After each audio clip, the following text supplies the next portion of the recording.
Bonsoir à vous tous, heureux de vous retrouver en ce vendredi soir pour une autre émission de Génération prophétique. Vous savez, aujourd'hui plus que jamais, il est d'une grande importance que nous puissions reconnaître la voix de notre berger qui se fait entendre dans nos cœurs. Dans Jean 10, verset 27, Jésus dit ceci.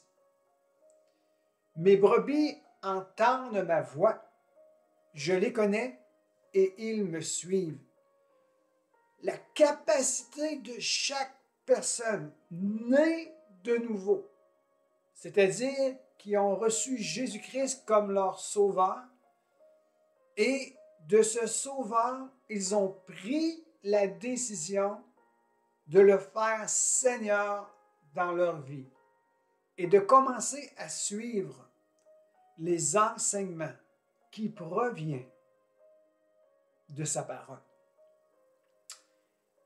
Tous ceux et celles, jeunes hommes, jeunes filles, hommes, femmes, même des familles entières, nées de nouveau, ont la capacité d'entendre Jésus leur parler. Récemment, j'ai fait une intervention dans une grande assemblée à Gatineau et j'ai parlé sur il y a trop de voix qui se font entendre. Dans notre communauté aujourd'hui, il y a beaucoup de voix qui se font entendre. Beaucoup de sons qui est émis de gauche et à droite. Beaucoup d'opinions qui s'élèvent sur tel et tel sujet. Ici, ce n'est pas mon intention de débattre de ce qui se dit, ce qui se fait entendre. Mon objectif est de vous amener dans cette simple compréhension. Jésus a dit, « Mes brebis entendent ma voix. Je les appelle par leur nom. » Je veux avoir une communication, une intimité avec eux. Alors, la parole de Dieu nous enseigne que l'Éternel parle d'une manière et tantôt d'une autre. Et il y a différentes formes de manières que Dieu communique avec son peuple. Et même, il y a plusieurs manières que Jésus, le Dieu d'éternité en éternité, le Seigneur des Seigneurs, notre Sauveur personnel, il y a plusieurs manières qui nous parlent. Et nous avons l'opportunité, parce que nous sommes nés de nouveau, à entendre sa voix. Et ce soir, je t'encourage fortement à développer ton oreille, à entendre correctement et savoir discerner les voix qui s'élèvent autour de toi et même parfois en toi. Comment on discerne, comment on développe l'oreille, c'est rentrer dans une intimité avec Jésus. De prendre des temps mis à part, lire sa parole, être dans des prières silencieuses, s'exposer devant ses faces et demander l'aide de l'Esprit de Dieu qui nous a été donné pour qu'on puisse développer notre oreille. Et sonder les Écritures, voir qu'est-ce qui est déposé dans nos cœurs. Et même si parfois il y a des choses que tu entends et que tu doutes au-dedans de toi-même, Est-ce Jésus qui m'a parlé? Est-ce une simple pensée de moi-même? Ou je ne sais pas. Alors, je t'invite à demander un soutien, d'aller vers quelqu'un qui est expérimenté pour t'aider à ce que tu puisses avoir un bon encadrement et apprendre à discerner la voix de ton Dieu. Notre Dieu est un Dieu de communication. C'est le plus grand communicateur. Jésus, le plus grand communicateur. Et par son esprit, il rend vivant la parole qui nous fait résonner dans nos cœurs. Il y a des choses extraordinaires. Mais ce soir, ce n'est pas le but de mon intervention auprès de vous, mais c'était ce que j'avais sur mon cœur. Il est important aujourd'hui, car dans le livre de la Révélation ou Apocalypse, la lettre qui est écrite aux 7 églises, elle finit toute de la même manière. Entendez ce que l'Esprit dit aux églises. Entendez ce que l'Esprit dit aux églises. Nous avons cette capacité d'entendre Dieu et nous devons être disponibles. Je prie maintenant à tous ceux qui m'écoutent et à tous ceux qui m'écouteront. Je prie pour que tu puisses être aiguisé, que ton oreille soit aiguisée, que ton oreille soit attentive, pour que tu puisses reconnaître la voix de ton Sauveur, la voix de ton Seigneur. Je prie que les oreilles soient débouchées, que tes yeux soient ouverts, et que ton cœur soit bien disposé, bien aligné, pour que tu puisses commencer à entendre Jésus te parler. La parole de Dieu nous enseigne et l'Esprit témoigne que nous sommes enfants de Dieu. Si cela, ce n'est pas une source de communication à notre esprit, dites-moi qu'est-ce que c'est.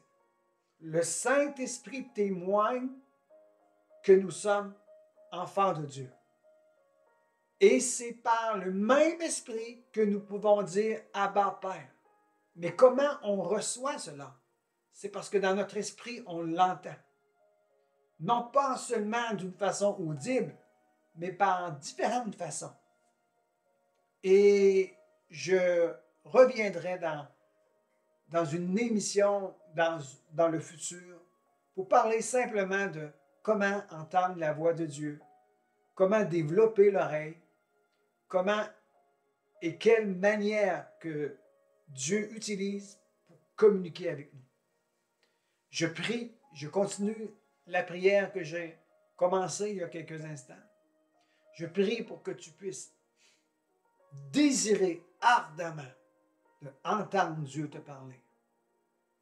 Et je veux simplement vous dire ceci, ne force pas.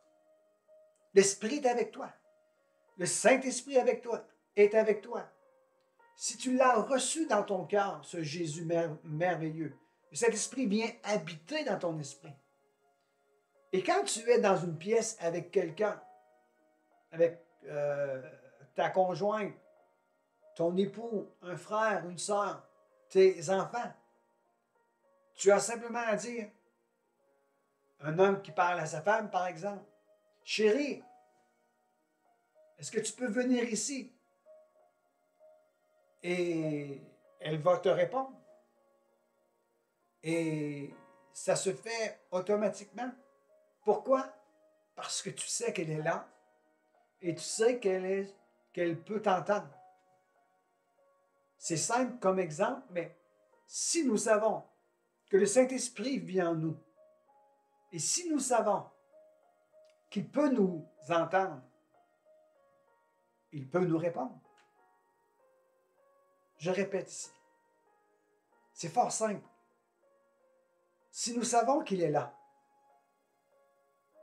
si nous savons que nous sommes dans sa présence. Et on n'a pas besoin d'artifice, rien. Dans la tranquillité, il est avec nous. Jésus a dit, je suis avec vous tous les jours jusqu'à la fin du monde. Je ne vous délaisserai point, je ne vous abandonnerai point. Et il parlait que le Saint-Esprit viendra habiter dans le cœur de l'homme, dans l'esprit de l'homme, de la femme, jeune homme, jeune fille. Que l'Esprit viendra habiter avec son peuple.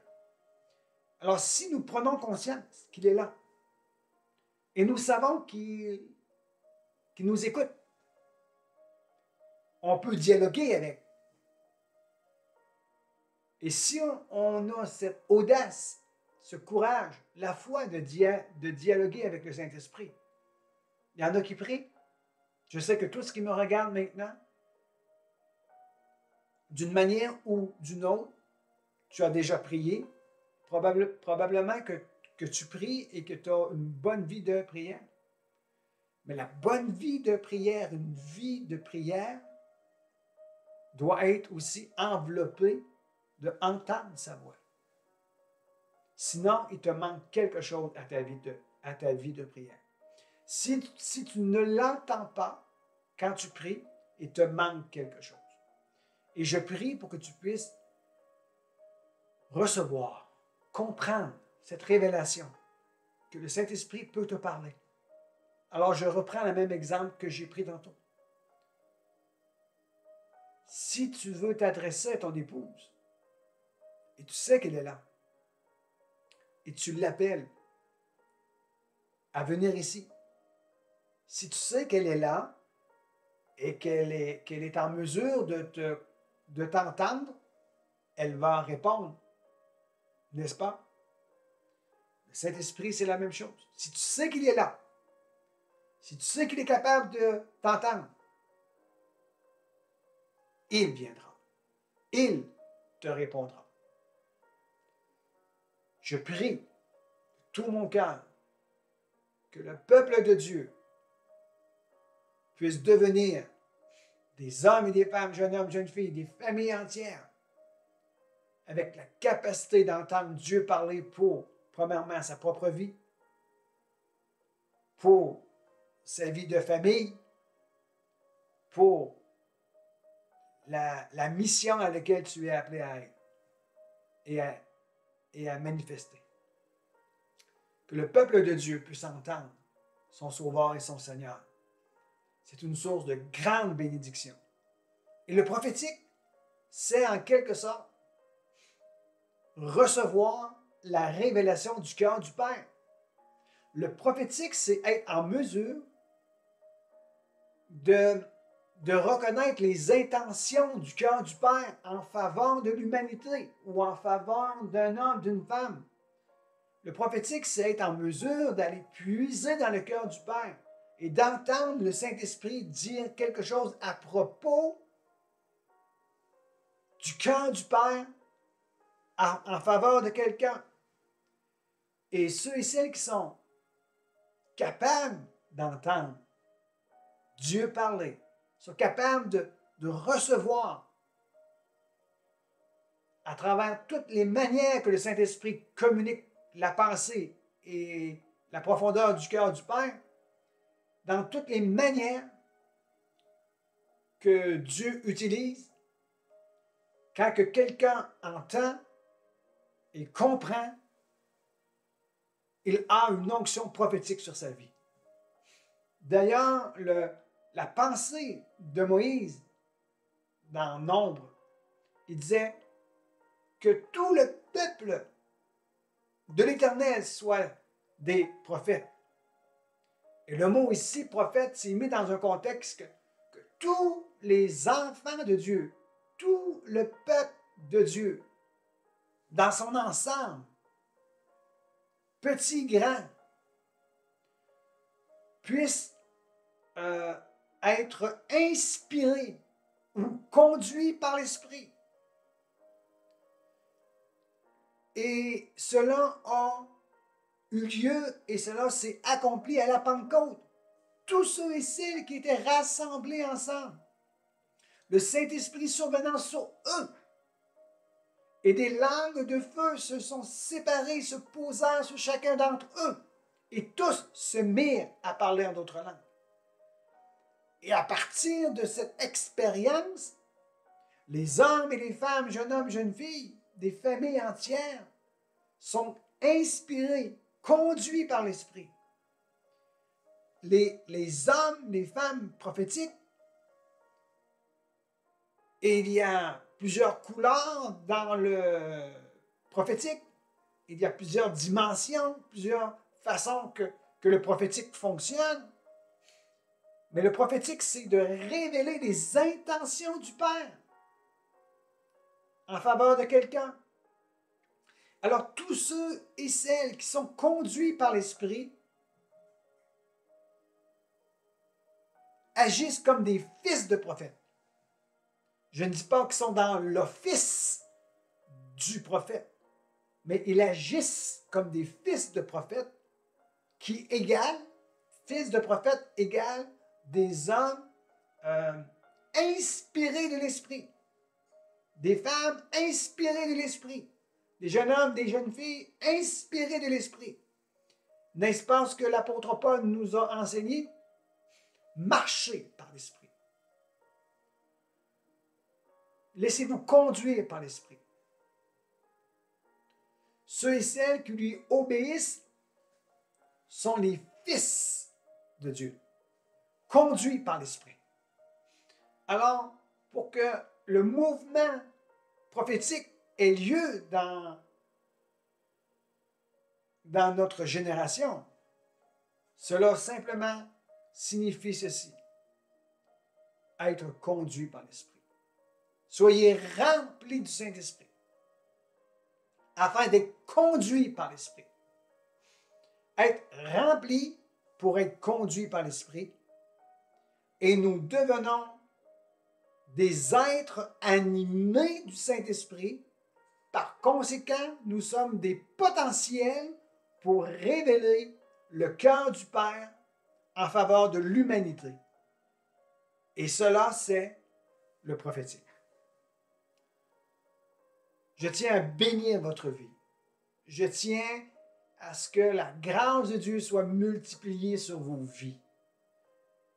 Nous prions, mon épouse et moi, pour qu'il y ait une génération prophétique qui se lève. Nous prions que chaque homme, femme, jeune homme, jeune fille, même des familles, se positionnent pour la cause de Christ et va vers ceux et celles qui ont besoin de Dieu. Nous prions pour que la génération dans laquelle nous nous trouvons actuelle, et indépendamment de l'âge que tu as, tu représentes une génération. Et nous prions que la génération que tu représentes maintenant, que tu puisses être un prophète pour l'endroit où tu te trouves actuellement. Si tu es père, si tu es mère, sois le prophète de ta famille. Si tu es un frère, une sœur, sois le frère, sois le prophète de tes frères, de tes sœurs. Si tu travailles dans un milieu vaste, sois le prophète de là où tu travailles. Qu'est-ce que cela veut dire? Je termine avec ceci. Je ne parle pas de l'office du prophète, mais je parle de celui, de celle qui libère les intentions de Dieu en faveur de ceux qui ont tant besoin. Que la grâce de Dieu vous accompagne, que la grâce de Dieu soit sur vos vies, que la bénédiction vous soit multipliée, que la provision du ciel vienne sur vos vies. Et soyez rassurés que vous avez en vous le potentiel, la capacité d'entendre Jésus vous adresser une révélation du cœur du Père. Soyez bénis et on se retrouve la semaine prochaine pour une autre émission. Génération prophétique. Est-ce que tu seras celui ou celle qui fait partie de cette génération? qui est appelé à être prophétique dans les temps dans lesquels nous nous trouvons aujourd'hui, à la gloire de notre Dieu, lève-toi, brille, car ta lumière paraît. Au nom de Jésus, soyez bénis et on se voit bientôt.